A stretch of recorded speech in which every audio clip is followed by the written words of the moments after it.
Then the two engines heard some barking. And then, right next to James, was a lost dog. Oh, he's so cute. What's his name?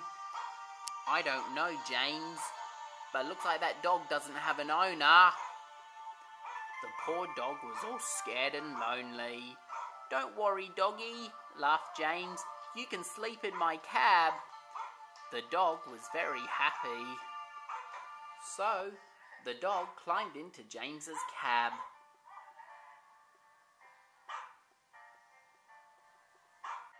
And the dog went to sleep. Then James started to feel tired as well. Well, good night, Murdoch. Good night, James.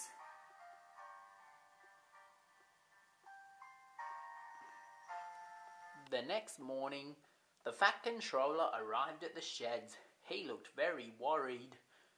The Fat Controller spoke to the engines. Murdoch and James didn't come home last night. Oh no, Thomas looked a bit worried too. They must have gotten lost in the fog. Then the Fat Controller spoke to Paxton. Paxton, I want you to go out there and find them.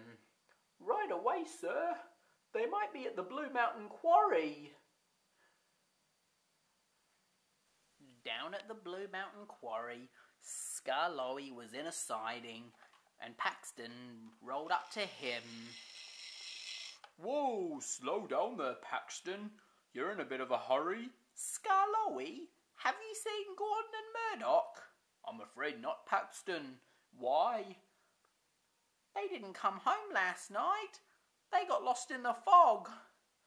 Aye, it was very foggy last night. Renes and I almost got lost in it. I gotta go and find them. Good luck, Paxton. Thank you, Skarloey.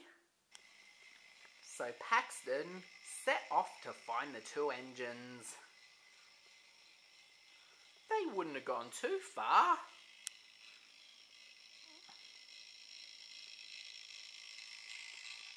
When it was morning, James and Murdoch were fast asleep. Then Paxton arrived. James, wake up!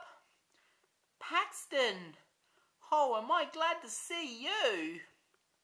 Yes. The Fat Controller said you two didn't come home last night. I know, went Murdoch. We got lost in the fog. Well, we better get all that paint delivered to the castle. Don't worry about it. Donald and Douglas have already done it. Oh, they beat us to it. They did. Come on. I better get you two back to the shed. So, Paxton led James and Murdoch all the way back to the shed. What an adventure, hey James? Laughed Murdoch. You're right, Murdoch. It was an adventure. James was still a bit freaked out about what he saw last night. But it must have been a nightmare. James was telling Paxton about that awful dream he had. I saw an engine that looked just like me. He said he was me from the future. Oh, don't worry, James. I've had dreams like that too. It will never happen to us. Oh, that's a relief.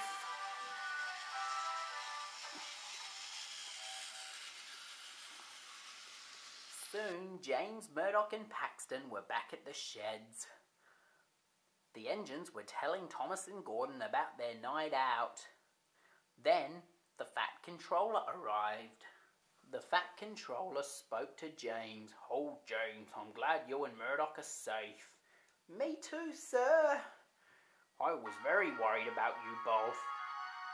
We're sorry we didn't get all the paint delivered to the castle. That's all right.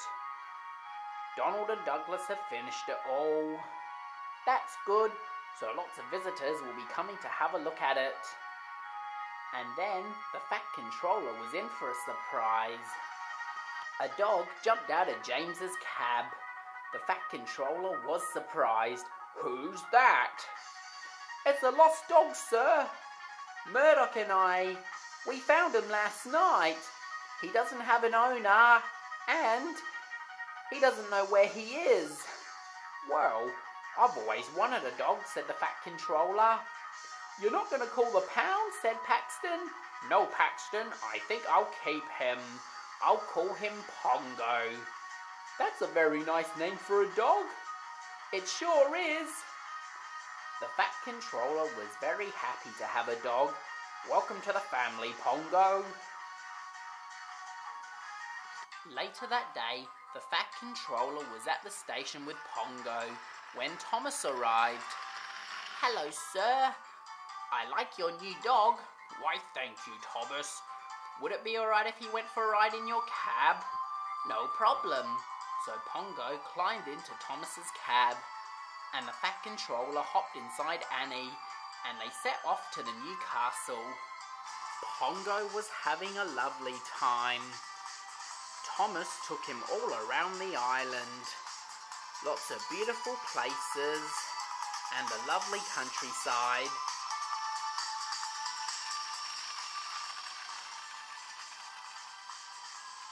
And then they arrived at the new castle.